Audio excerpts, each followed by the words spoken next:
Bonjour à toutes et tous. Merci beaucoup de nous avoir rejoints sur ce format au-delà des mots que vous connaissez peut-être, un format court de 45 minutes qui est destiné à éclairer un sujet dont les enjeux sont proches ou connexes à ceux du renouvellement urbain. Aujourd'hui, nous nous intéressons au repli social et communautaire, qui est un sujet que l'école a inscrit à ses formations depuis 2019, dans le but d'écrire et comprendre des processus qui sont à l'œuvre de manière différente dans un certain nombre de quartiers, en tentant d'éclairer en partie leurs causes et d'éviter comme ça les tentations de caricature ou d'instrumentalisation aussi de ce sujet. Aujourd'hui, c'est Laurence Dini qui anime cette formation depuis le début, qui va nous en parler. Comme vous le savez, vous êtes nombreux à suivre ces formats et nous privilégions le fait que vous puissiez vous exprimer dans le chat. Vos micros sont coupés, mais n'hésitez pas à nous adresser vos questions. Et à la fin de l'intervention de Laurence, nous aurons l'occasion de formuler vos questions afin d'avoir un petit moment d'échange. Voilà, vous êtes une quarantaine et on va débuter. Oui, bonjour à toutes et tous. Donc, je me présente tout d'abord. Donc, Laurence Dini, cabinet Géroconseil. Donc, je suis géographe urbaniste. Je travaille depuis de nombreuses années sur le renouvellement urbain et j'étais plutôt sur des aspects, disons, liés aux diagnostics sociaux des quartiers, les aspects démographiques, les enquêtes de terrain, le volet associatif, les équipements. Et j'ai eu, voilà, dans mon parcours, plusieurs axes de spécialité à certains moments, comme la politique de l'habitat, la programmation des équipements, le relogement, la GUP. Donc tout ça pour dire qu'en fait, je fais partie du sérail du renouvellement urbain.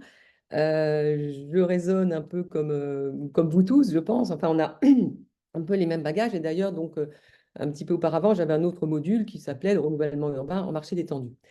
Et là, effectivement, la formation et la thématique dont nous allons parler aujourd'hui, nous avons conscience que c'est quelque chose d'un petit peu différent de ce qui se pratique à l'école, au sens où on n'est pas dans la mécanique du renouvellement urbain ou de l'aménagement urbain, on n'est pas dans le comment faire, mais on est plus dans des enjeux de société qui vont en fait convoquer la sociologie, l'anthropologie, bon, la démographie aussi, bien sûr, et qui vont nous inciter à croiser nos connaissances de terrain et de statistiques de territoire que souvent nous manipulons pour nos enquêtes, nos recherches, avec en fait l'univers des chercheurs qui travaillent par ailleurs sur des sujets comme justement le repli communautaire ou d'autres.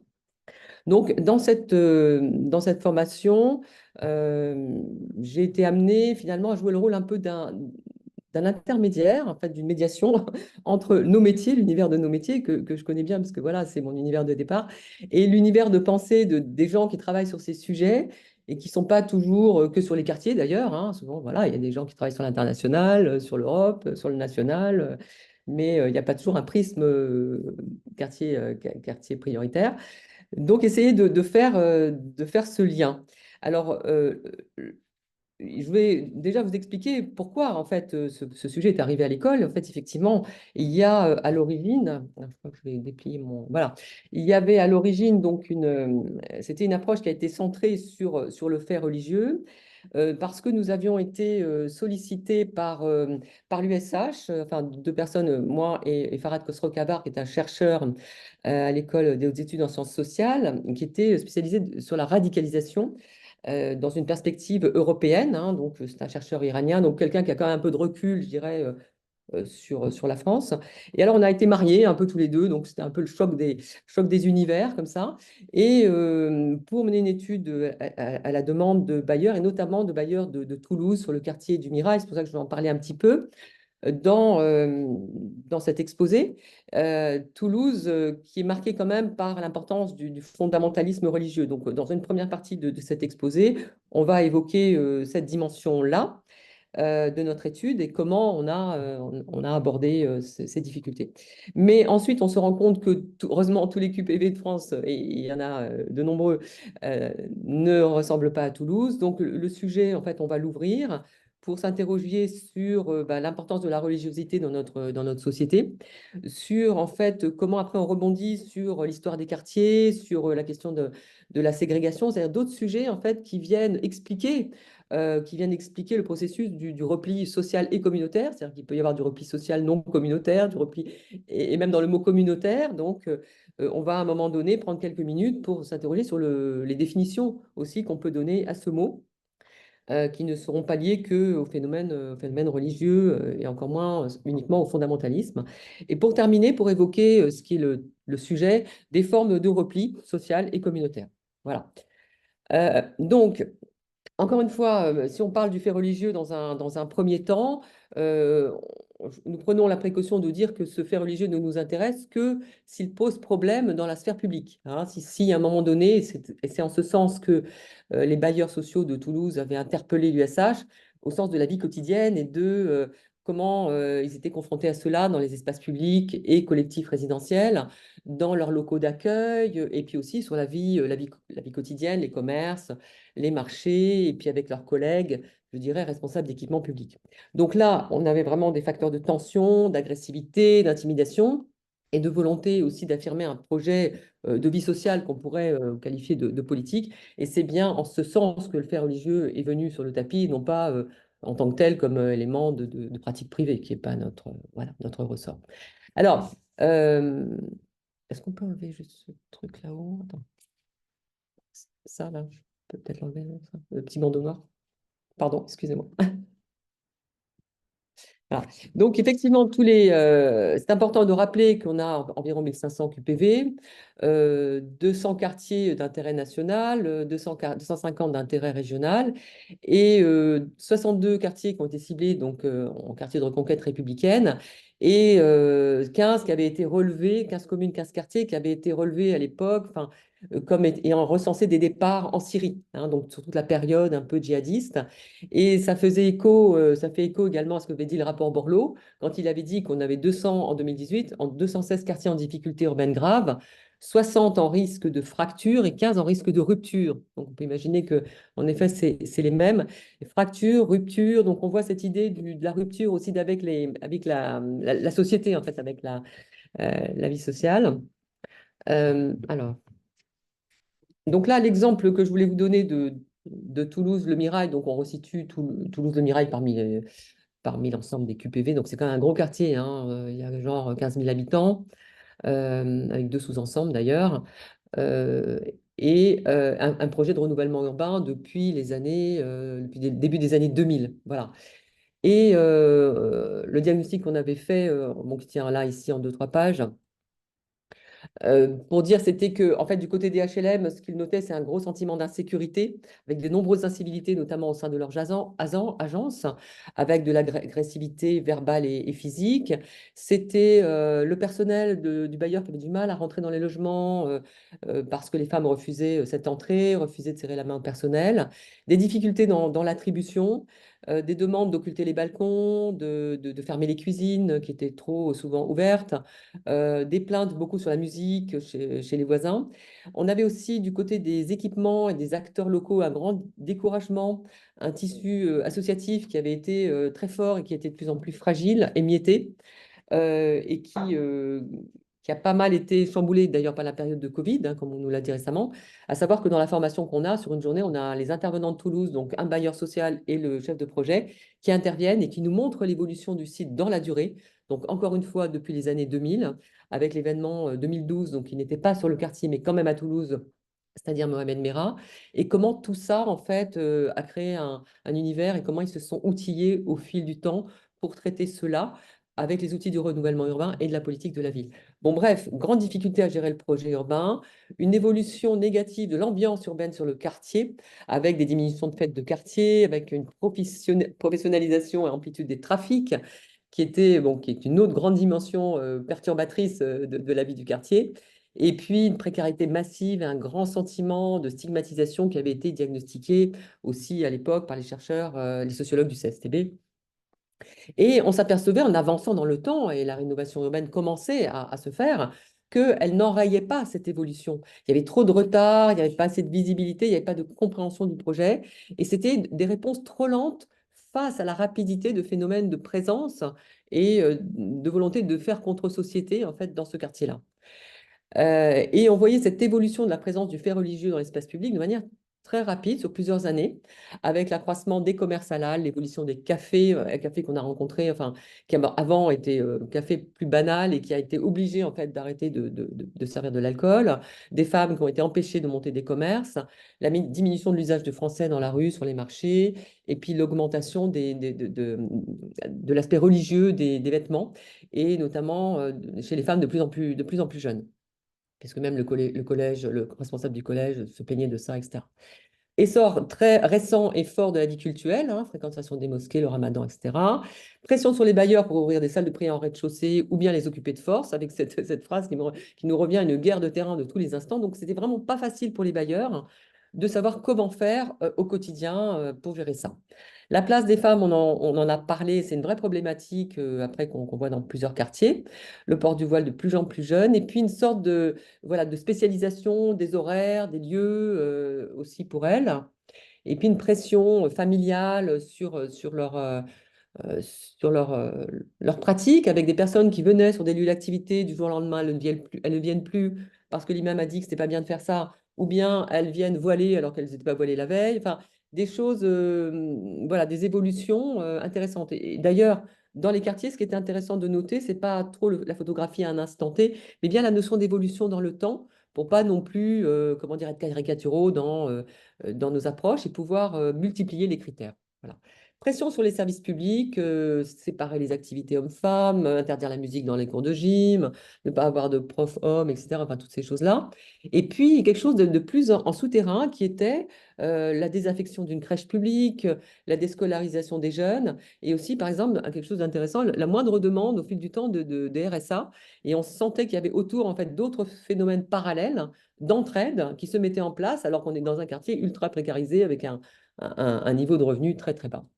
Donc voilà, une situation massive qu'on pouvait qualifier de repli communautaire, toutefois fortement articulée à l'amplitude du trafic de drogue, trafic d'armes lourdes, qui avait été d'ailleurs diagnostiqué par d'autres professionnels, et de l'insécurité. Une évolution inquiétante et rapide sur une dizaine d'années, plus du pression du religieux.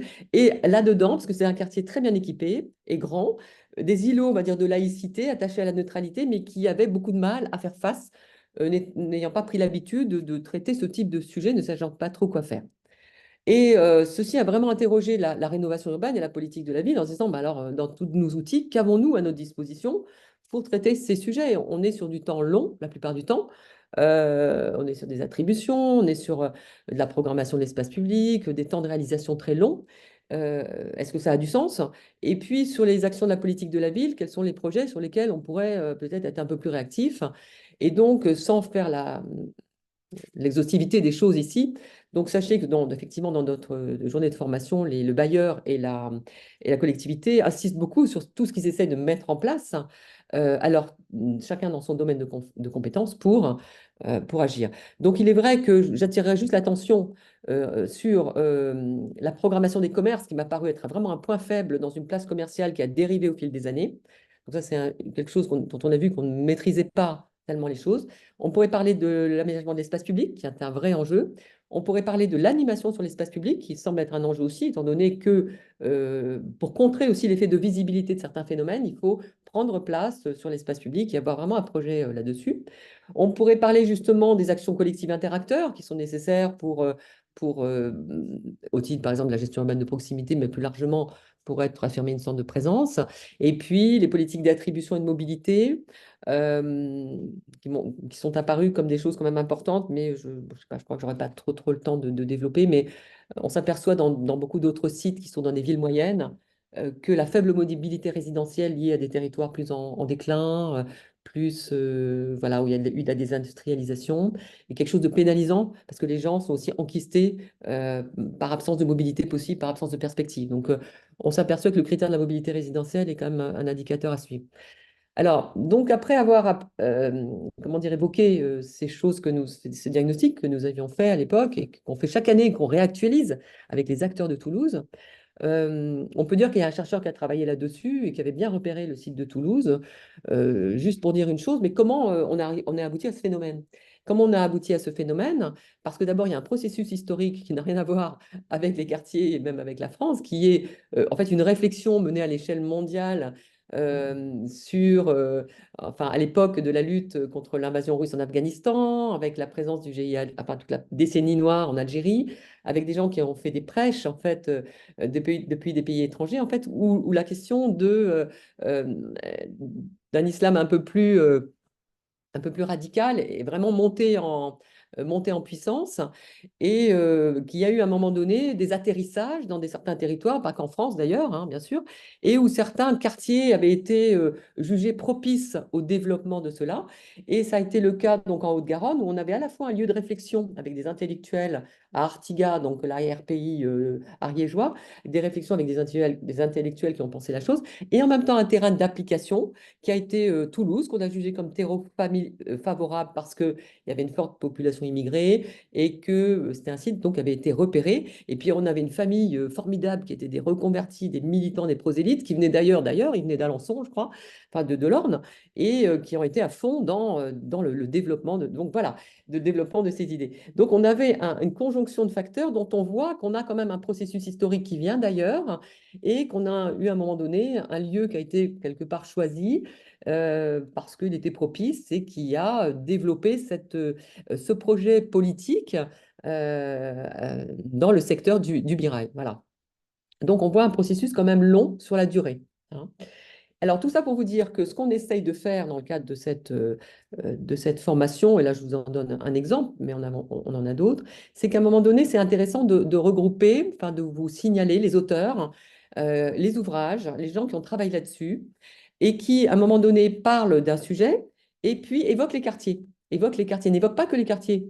D'ailleurs, parce que si vous prenez les gens qui ont été des djihadistes, en fait, ils ne sont pas tous issus des quartiers, ils sont issus des quartiers en partie, et il y a toute une autre partie des convertis qui sont issus des classes moyennes, de la périphérie des villes, ce qu'on appelle la France périphérique, des petites villes, etc. Donc, il n'y a pas toujours recoupement total, mais ça éclaire les choses. Et donc, dans la formation, je fais des fiches pour mettre en avant des notions clés, en fait, qui peuvent nous aider dans la meilleure connaissance des processus, puisqu'on a dit que le sé- la formation s'appelle Comprendre les processus. Donc, voilà. Donc, c'était juste pour vous donner un exemple, là, par exemple, une fiche notion clé, où cet auteur a développé une notion clé qu'il appelait le territoire d'islam, donc un territoire de reconquête, en donnant un exemple. Donc, cette fiche illustre l'idée de développer à un moment donné ce que dit tel ou tel auteur. Donc Bernard Rougier, Farhad Khosrokava, enfin là vous avez plusieurs exemples. Raphaël Baquet, Ariel Chemin, en fait toute une biographie, par exemple sur Trapp. Voilà. Donc, on arrive maintenant à comprendre les processus. Donc, pour comprendre les processus, on a dit qu'il fallait prendre un peu de profondeur, hein, et voir d'où tout ça sort. C'est-à-dire qu'on se doute qu'il y a des causes liées à chaque quartier, bien sûr, à la politique locale, à la politique nationale. N'oublions pas que les quartiers, c'est quoi? C'est une histoire de 50, 60 ans. C'est une histoire jeune. Et donc, bah, il y a une histoire de la politique de la ville et puis du renouvellement urbain. Mais en même temps, on a vu avec l'exemple de Toulouse qu'on a aussi des facteurs extérieurs. Voilà, qui peuvent être des facteurs liés aux grands mouvements de société, dont les religions, et des facteurs qui peuvent aussi venir d'autres régions du monde.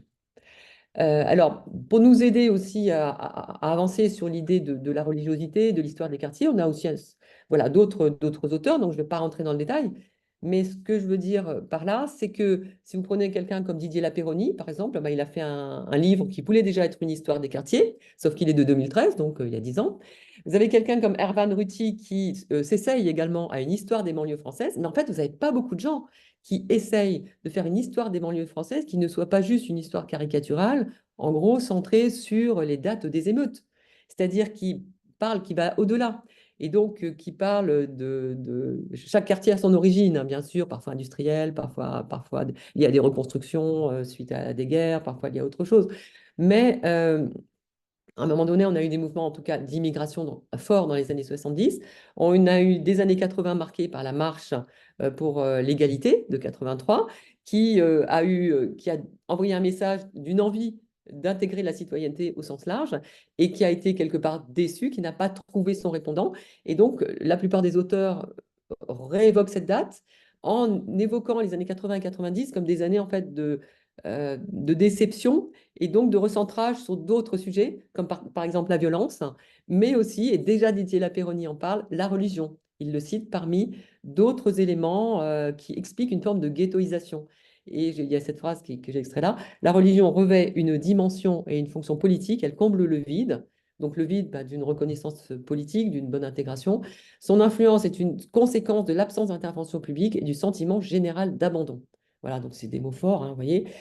Euh, Dans un style plus institutionnel, on a eu en 2009 une enquête INED-INSEE qui a été montée sur mesure, qui s'appelle Trajectoire et Origine, et qui, avec un panel de toute la population française, a voulu voir le degré de religiosité dans la population. Donc, pas seulement la population musulmane, mais dans toutes les populations, y compris celles qui ne pratiquent pas de religion.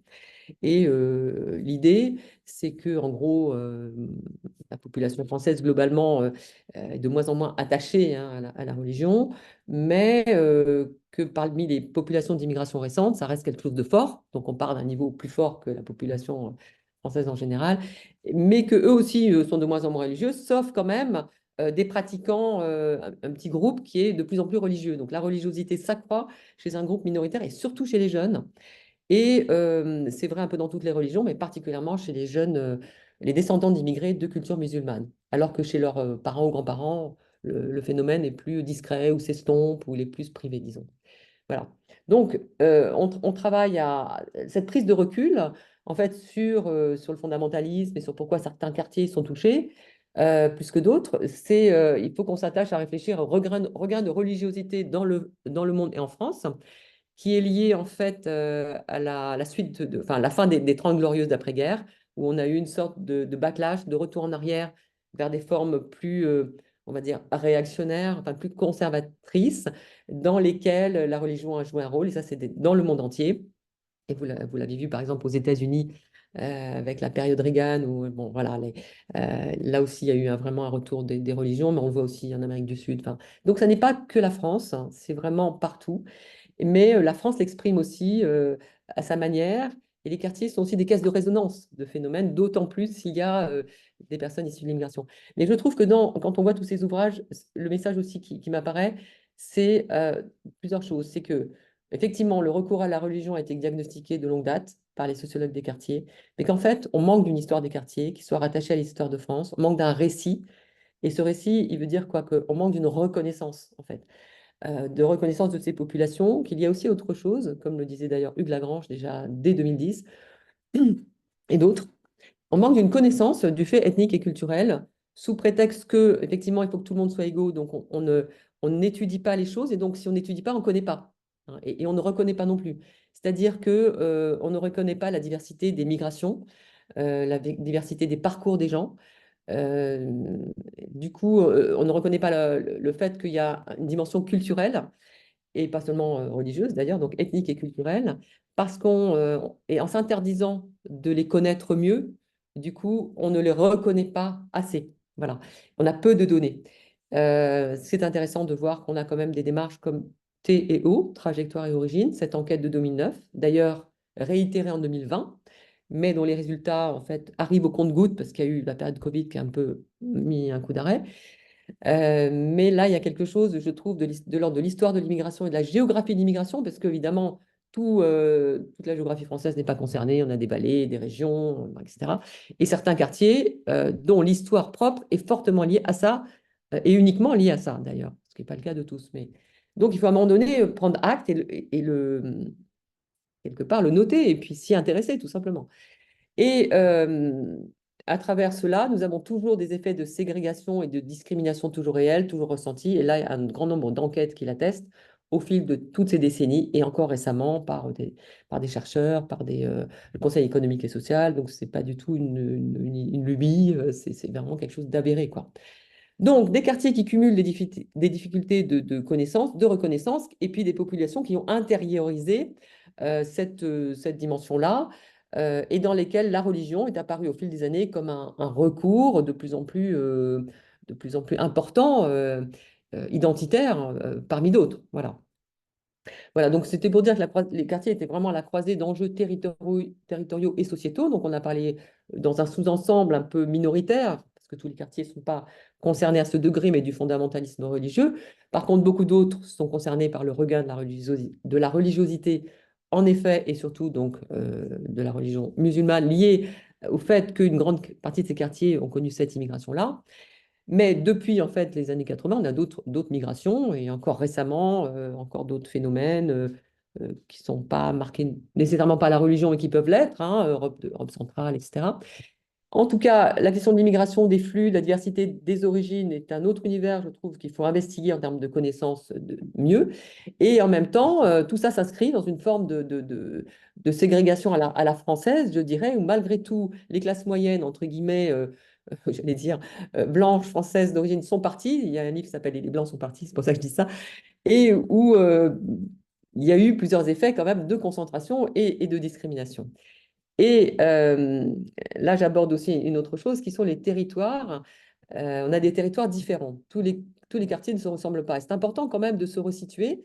Et là, vous voyez ce type de fiche. Donc, Hakim El-Karoui avait dit que dans un rapport qui s'appelle Les quartiers pauvres ont un avenir. C'est intéressant. Alors, ça traite de beaucoup de choses.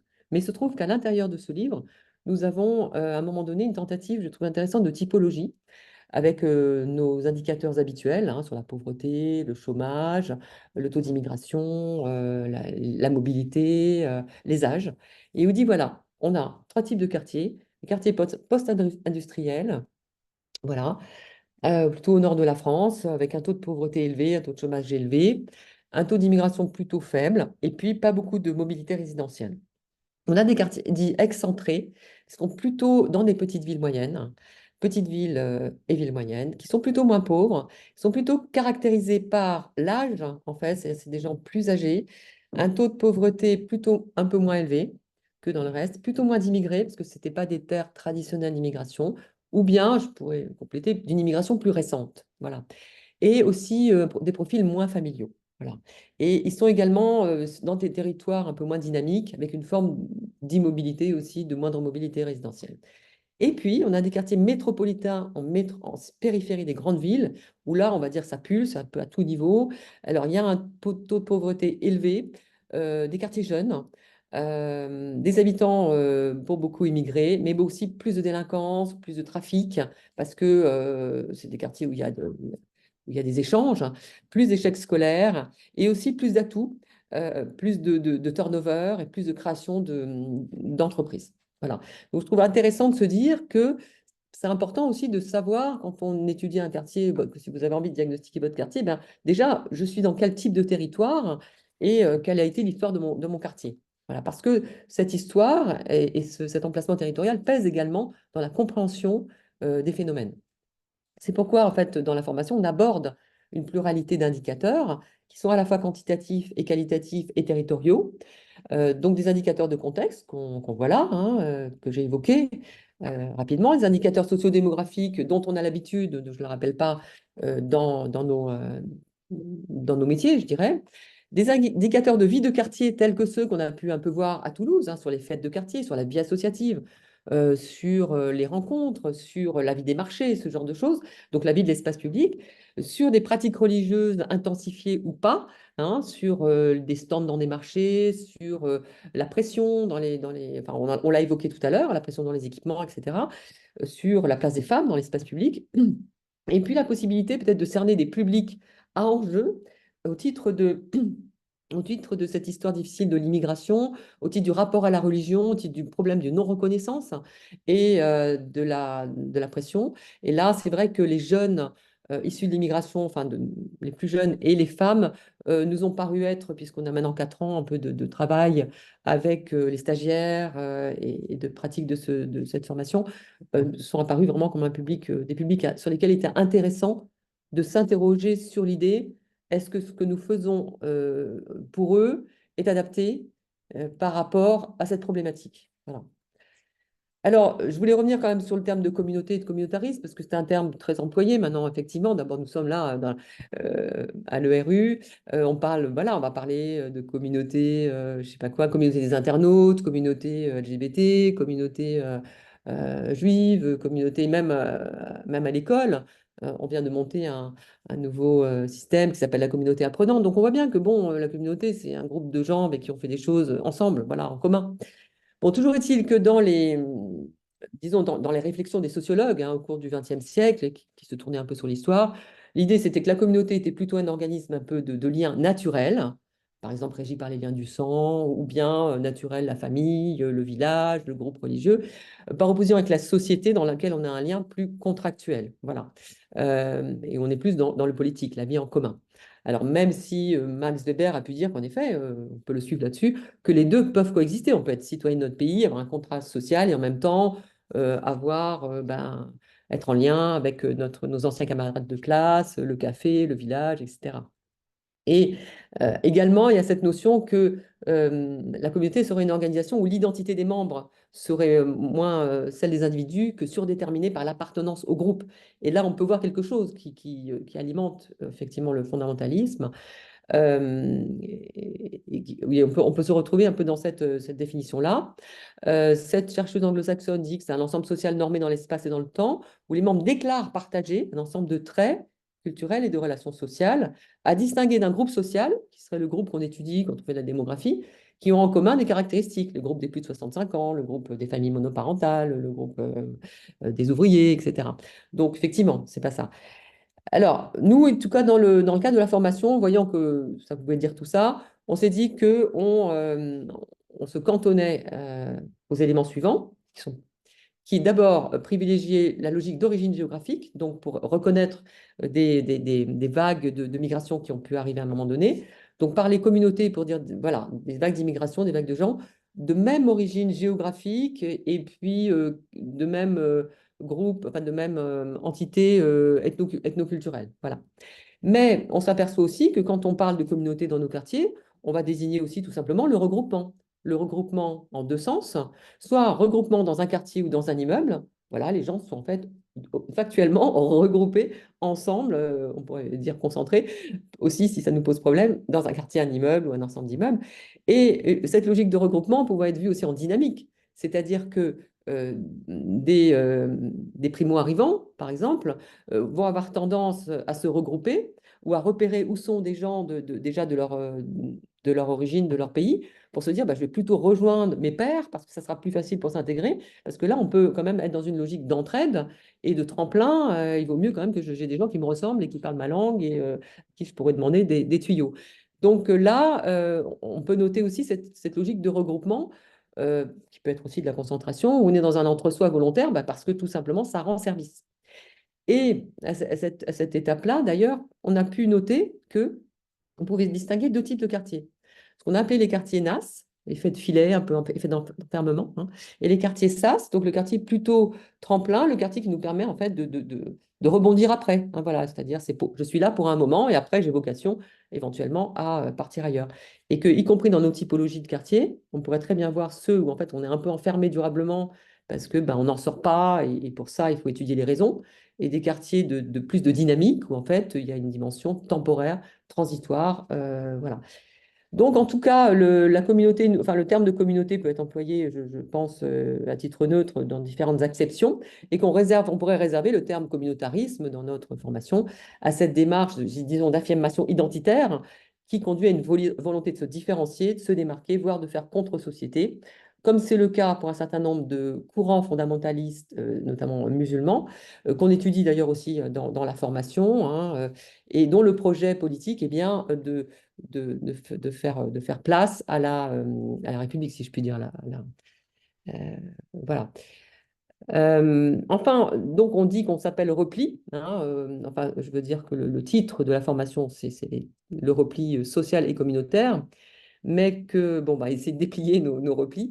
En tout cas, ce qui est intéressant, vous voyez, cette expression-là du défenseur des droits, c'est bien de ne pas réduire le repli juste à ces gens se replient sur eux-mêmes volontairement. Non, justement, c'est pas ça.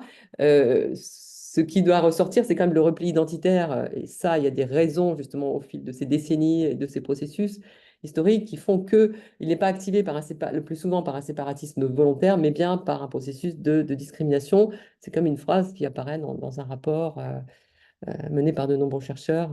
Voilà. Alors donc, les formes de repli, ce qu'on a pu dire, c'est que on pourrait distinguer quatre formes. Disons, le repli économique et social, c'est lui qu'on le connaît le plus parce qu'on y est confronté dans nos métiers et que c'est le lot commun de la plupart de nos quartiers.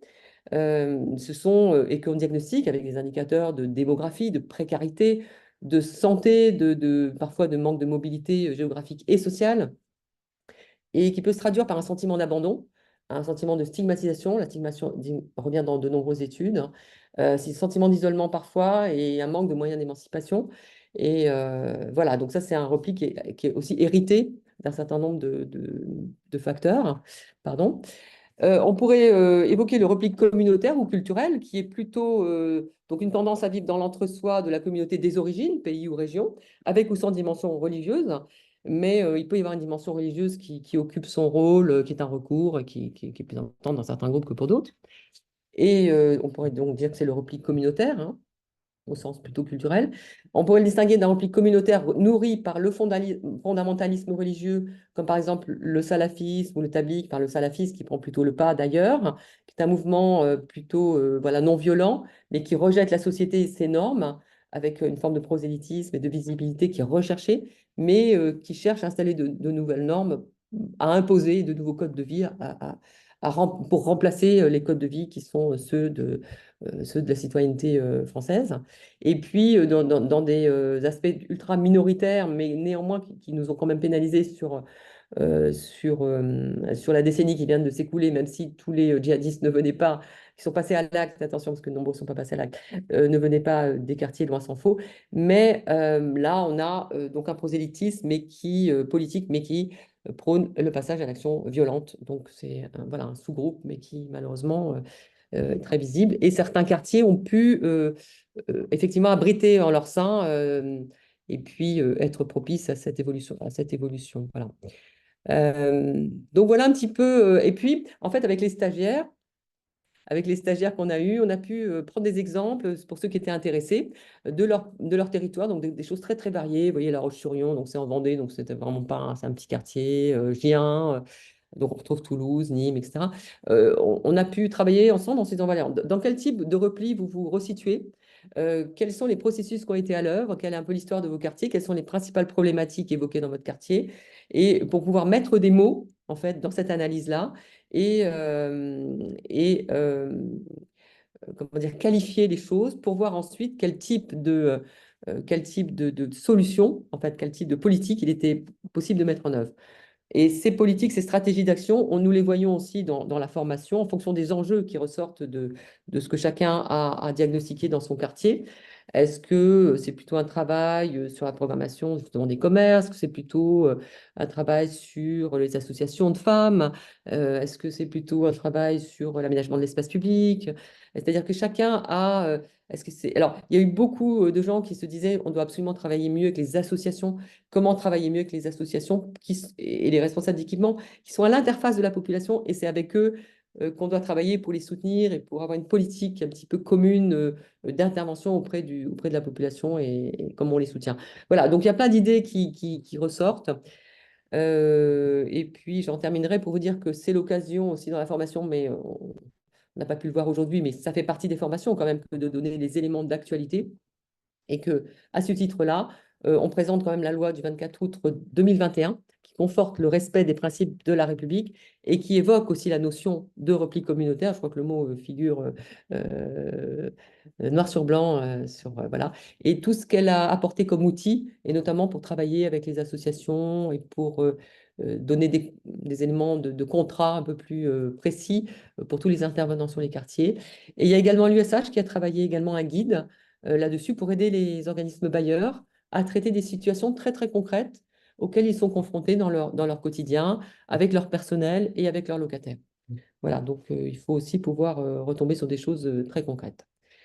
Voilà, donc je ne sais pas s'il y a eu des remarques, des questions. Moi, j'en ai terminé avec cette présentation en essayant de vous résumer le sujet qui est vaste. Merci beaucoup, Laurence. Effectivement, le sujet est vaste et tu t'es attaché à la définition ne serait-ce que des termes que tu as choisis pour cette formation, pour le wiki et la communauté. Oui. On a pour l'instant une remarque, mais je vous invite à poser plus de questions. Une remarque qui justement remet la lumière sur les termes.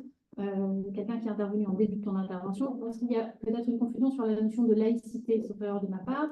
La laïcité et la liberté de culte Et la neutralité s'applique aux institutions et pas à la population. Mais je pense qu'on est d'accord avec ces Oui, éléments-là. c'est ce que je... Peut-être que, enfin, ça m'incite à rappeler que si cette formation s'est inscrite dans le programme de l'école, c'est parce que, comme tu le définissais, à partir du moment, non pas parce qu'il y avait de la religiosité dans les quartiers, mais à partir de problématiques de professionnels pour lesquels le fait religieux tel qu'il s'exprimait dans les quartiers empêchait l'action qu'ils avaient en charge de mener, l'action publique ou l'action des bailleurs sociaux.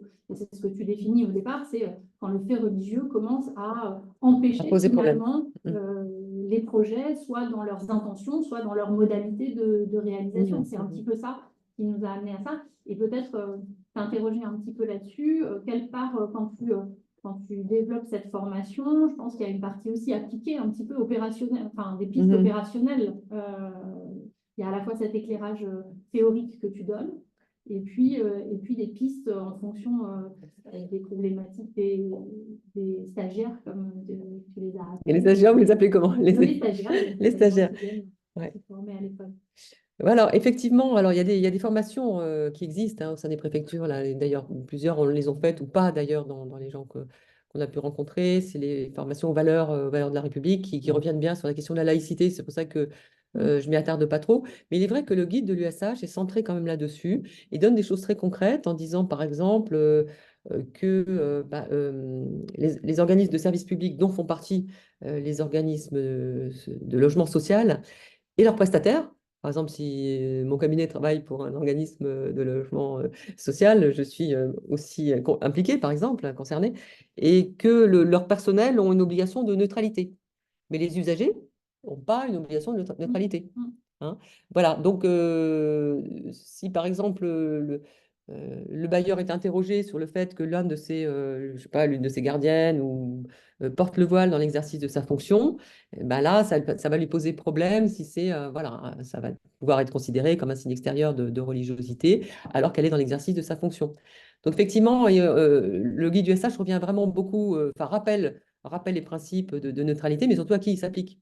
Hein, voilà. Si vous avez une femme qui monte l'escalier, etc., alors bien sûr, elle est dans l'espace public, mais en même temps, ce que dit le guide, à la fois il rappelle des fondamentaux, mais il dit aussi, bon, vraiment, si ça vous pose un problème, comment dire, réglementaire, vous pouvez aller au contentieux, mais disons, la première chose, c'est déjà un peu de rappeler la règle à vos personnels. Et puis l'idée, c'est quand même de vivre en bonne intelligence aussi avec les locataires, donc on ne va pas non plus embêter les gens parce qu'on a un voile en montant l'escalier pour aller chez soi, quoi. Donc, il essaye de faire la part entre la règle et les choses pour lesquelles il faut être carré, et puis aussi les recommandations qui est d'expliquer avant, voilà, expliquer par des règlements intérieurs, dans un bail, aux chartes, règlements, et explications aussi, être beaucoup plus dans le dialogue. Et en fait, comme cette dimension-là n'était pas très présente on n'a pas l'habitude. Moi, j'ai eu pas mal de stagiaires qui m'ont dit, en fait, je suis allée voir quelqu'un et la personne n'a pas voulu me serrer la main. Et je suis restée quoi? Je n'ai pas su quoi dire. Et en fait, c'est ça. C'est-à-dire qu'on sent que les gens sont démunis parce qu'en fait, ce genre d'attitude ne rentre pas dans le logiciel et donc on n'est pas habitué et on ne sait pas quoi dire. Ah mais zut, je voudrais bien réagir, mais en fait, je ne sais pas quoi dire. Et si je dis quelque chose, peut-être que ça va être mal pris. Donc voilà.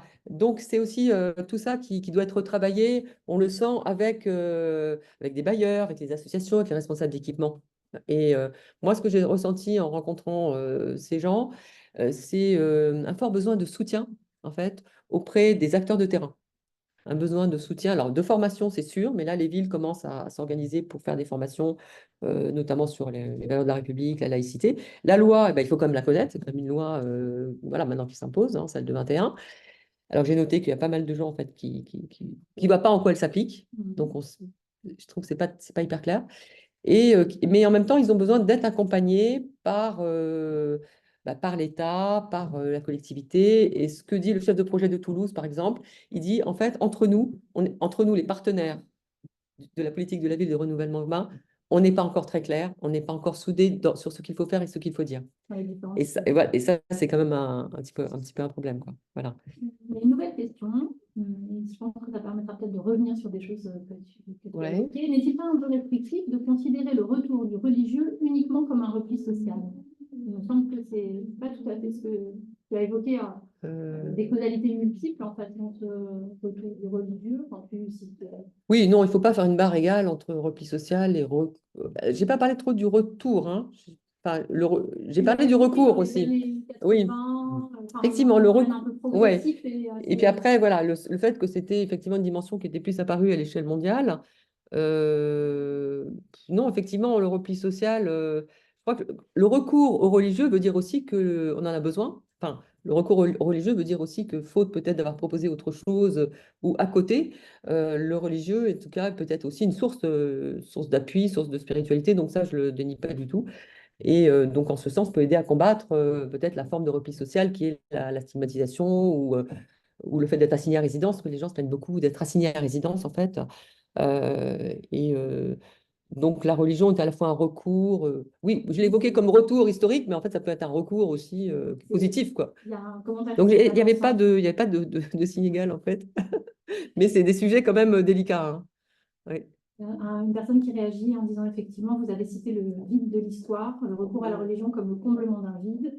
Il semblerait qu'à l'heure des réseaux sociaux, des questions climatiques, le sentiment de vide et le raccrochement à la religion peuvent provenir d'éléments qui dépassent l'action publique et le contexte français Ah oui. et peut donner le sentiment d'impuissance. La perte de sens n'est-elle pas un peu générale, mais c'est un petit peu ce que tu évoques, que le recours au religieux est aussi quelque chose, évidemment, on ressent dans la Oui, société plus largement que bien sûr, vous avez raison, comme religieux. recherche de sens, ouais. Et moi, ce qui m'a frappé, en fait, quand on a commencé à creuser ce thème-là, c'est quand même, alors maintenant, vous savez, il y a un musée de l'immigration qui est bien d'ailleurs, hein, et c'est intéressant de voir les publics qui viennent là, et qui est assez costaud d'ailleurs, il faut prendre son temps, et il y a de la matière.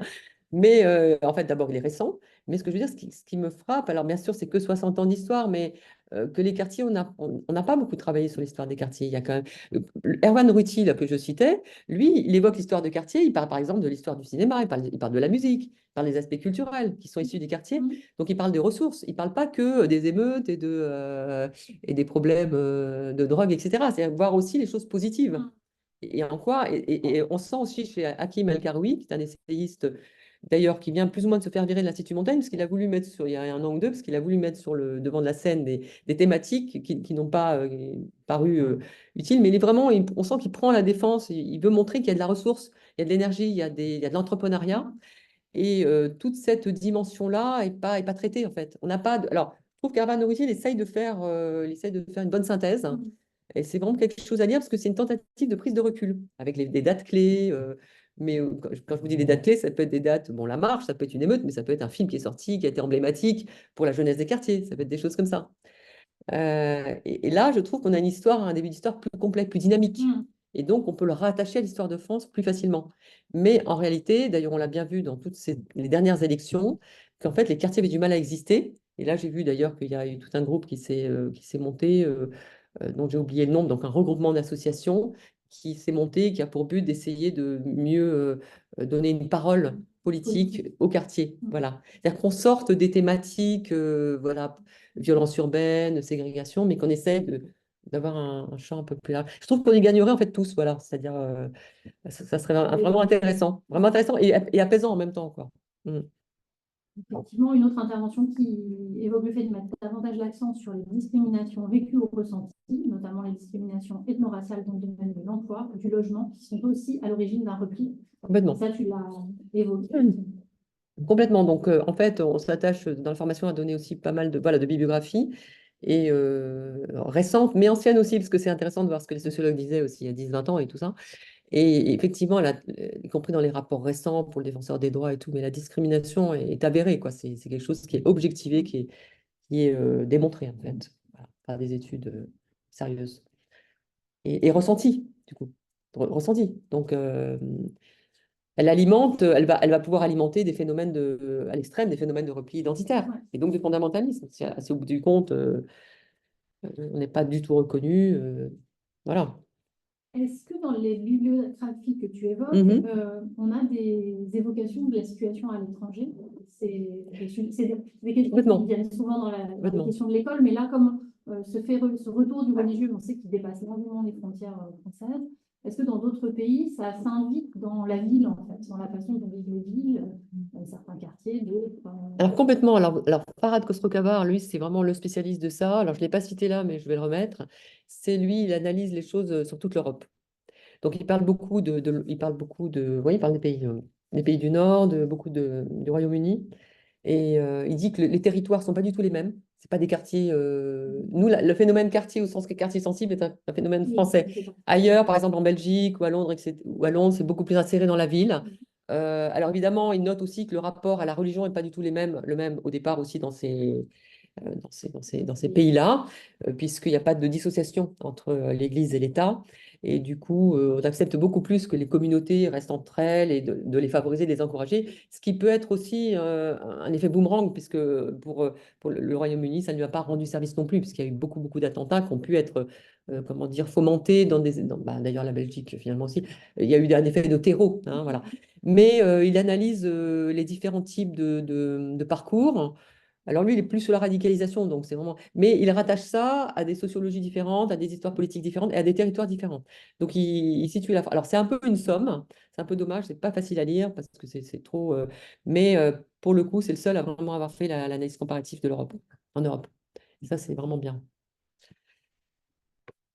Euh, voilà, donc en fait, ça nous ouvre, ça ouvre sur Donc, beaucoup de sujets. beaucoup de sujets, mais Et peut-être le dire aussi, depuis 2019, c'est une formation, enfin, tu évoques les lectures, etc., qui s'alimente à la fois des parutions de oui, différents horizons universitaires, journalistiques, etc. Tu enrichis ta complètement, bibliographie et oui. tu l'enrichis aussi du retour des stagiaires et des participants Bah, à la formation.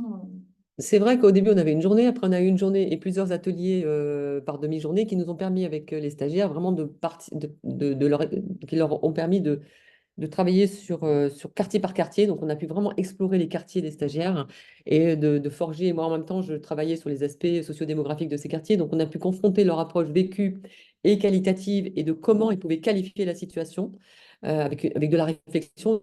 Donc atelier par atelier, d'une fois sur l'autre, il y avait du travail à faire, si je puis dire, et ils réfléchissaient. Et moi, j'apportais des éclairages sociodémographiques, statistiques, et donc on arrivait à faire aussi une typologie des territoires, voilà, à essayer d'enrichir par une typologie des territoires.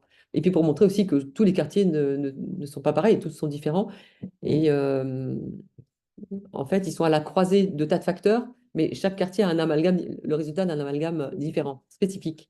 Et c'est ça qu'il faut arriver à dire, en fait. Voilà. En tout cas, c'est passionnant et moi, je me suis passionnée pour ce sujet. On rappelle peut-être que donc, tu animes une formation d'une journée sur ce sujet à l'école. La prochaine aura lieu le 19 septembre. Oui. Et donc, les intervenants, c'est donc les gens de Toulouse, puisqu'on suit le quartier vraiment dans la durée. Et c'est toujours très intéressant de les entendre, y compris battre leur coulpe en disant bah, ça, on n'a encore pas réussi, c'est pas facile, etc. hein, ouais.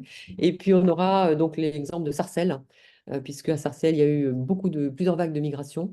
C'est un quartier qui est en renouvellement urbain, avec beaucoup d'outils politiques de la ville qui marchent très, très bien, et une volonté de créer du lien et de la réconciliation entre tous les citoyens de cette ville, qui est intéressante. Donc, le maire interviendra.